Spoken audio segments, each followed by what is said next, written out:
Bismillahirrahmanirrahim. Dhammaan dhalinyarada daafaha adduunka ku nool ee barnaamijka imtixaanaha ah ee Windows-ka la socota barashadiisa.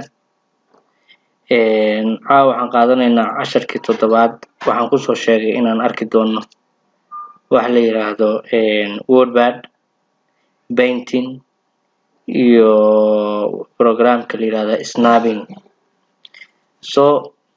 Marka casharadeenna markaan bilaabayno horta xagee ka bilaabaynaa, xageese ka helaynaa. Waxa ugu horeeya waan ka helaynaa waxa weeye adigoo ku dhufta start button, kadibna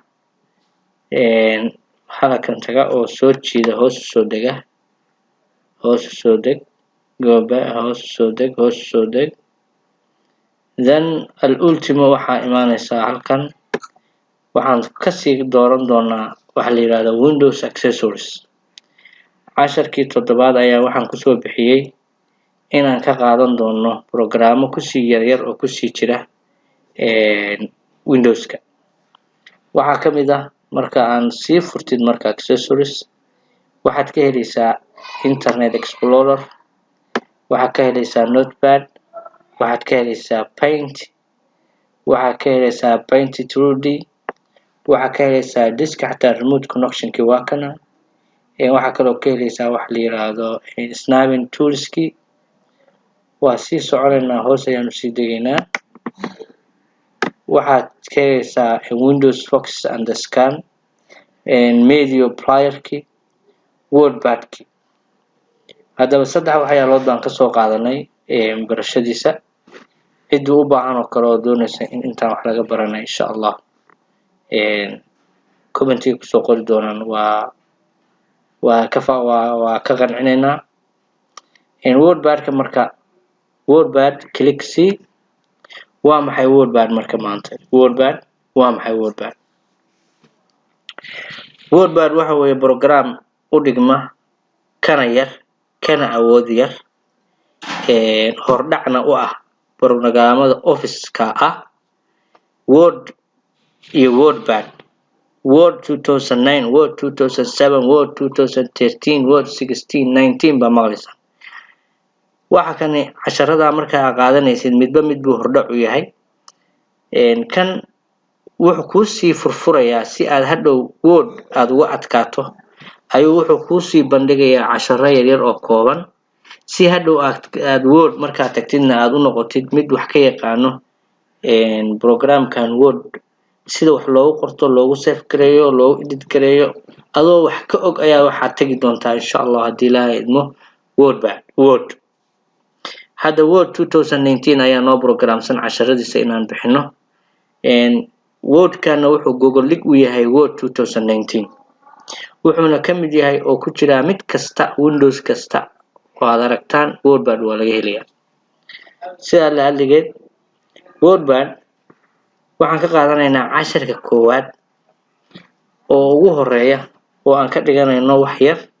For example, waxaan ahay arday dhigta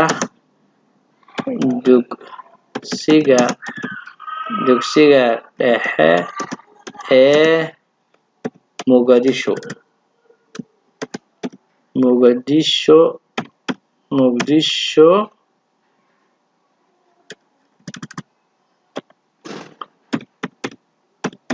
Okay, casharkan yarka kaba soo qaadado qoray 5 page 6 page adoo qoraal oo qortay kaba soo qaad. waxaan ka rabaa casharkan inaad save gareysid isla markaana haddana aad dib u soo furtid. casharkan maanta qaadanaynaa wuxuu ku saabsan yahay inaan document yar qorano isla markaana aan save gareyno kadibna aan la soo baxno. marka wadada u maraya dhowr wada jira. wadada ugu dhow waxa la yiraahdaa save oo halkaas ku dhufanaysaa waxa ku taal save, ama waxa marka save dul tagto ku soo baxaysa Ctrl+S. Ctrl+S haddaad tirahdina waxay u dhigmataa save, ama waxaad dhahaysaa file-kaas soo furaysaa file waxaa leedahay save. wadadaas oo dhan waxa loo maraa save. midda official-ka ah marka aan mar walba la waayi karin waa adigoo file ku dhufta kadibna yiraahdaa save. laakiin waxaa la mid ah Ctrl save iyo inaan toolbarkan ka doorano save. So file ku dhufo save dheh. ula bax magac. halkan waxa weeye magac u bixin weeye. magac baa ula baxaysaa. waxaan ula baxayaa arday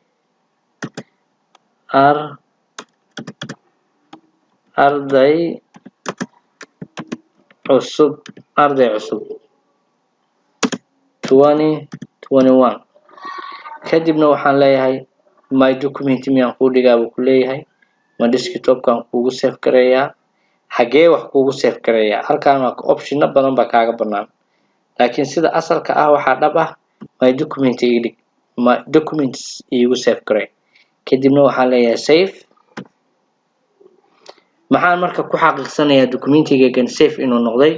waa inaa meesha u koreysa oo koonaha bidixda ku arkaa arday cusub 2021. sidaa laaligeed waxaan ku ogaaday documentigan magaciisa in la yiraahdo arday cusub 2021.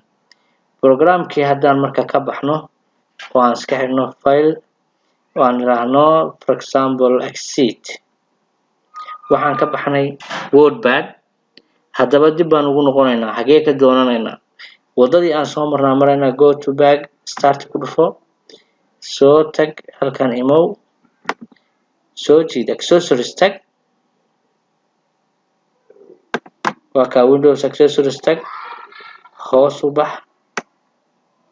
wordpad ka dooro ama halkan aad search ka dhigi kartaa. tusaale meeshan waxaa ku qoran type here to search. click baa halkan ku dhufanaysaa. waxaa leedahay wordpad.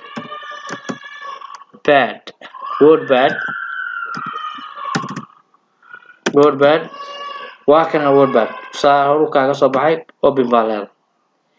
casharkeeni marka maxaynu ku save gareynay. waxaan ku save gareynay arday cusub 2021. see ula soo baxaynaa marka. iyadana waxaa jirta wadooyin lagula soo baxo oo ugu horeyso inaan iraahno file aan iraahno open ama aan iraahno Ctrl+O oo u dhigmata open oo ku soo baxaya boxkan. haddaan iraahdo Ctrl+O open ayaa waxa ku soo baxaysa. Ctrl-ka qabanaysa O ayaa taabanaysa. open taana ku soo baxday. marka wadada marka rasmiga ah oo loo mara waxa weeye adigoo yiraahdo file kadibna yiraahdo open kadibna filekii choose gareeya. haddii aad meeshan faylal badan saaran yihiin oo aad xasuusan tahay halkaas waxa ku qoraysaa arday haddaad tiraahdo hoos buu kaaga soo baxaya waa ka ama waa kana kor saarana click say open dheh. waxaan ahay arday dhigta dugsiga dhexe ee Muqdisho. casharkeeni caawa marka waxaan kusoo koobaynaa sida loo save gareysto iyo sida loola soo baxo. aad baad u mahadsantihiin. kusoo dhawaada barnaamijkeeni. barnaamijku waa barnaamijkeeni. waxa weeye barnaamijkan waa aqoon kororsiga ku saabsan Windowska iyo programmada kale ee ku saabsan ICT-ga. waxaan ugu talagalay dhammaan dadkii ay dhaafeen barnaamijyada tan inay ka faa'iideystaan. ardayda dhigata dugsiyada dhexe, ardayda dhigata dugsiyada form 1 ilaa form 4 iyo dadka mujtamaca ah ee Soomaaliyeed ee u baahan inay ka haqab-baxaan barnaamijkan ICT-ga oo ah itus oo itaabsi. aad baad ugu mahadsantihiin. kusoo dhawaado. ha ka hilmaamina macalinka share-ta, like-ta, subscribe-ta iyo comment-ga. aad baad u mahadsantihiin.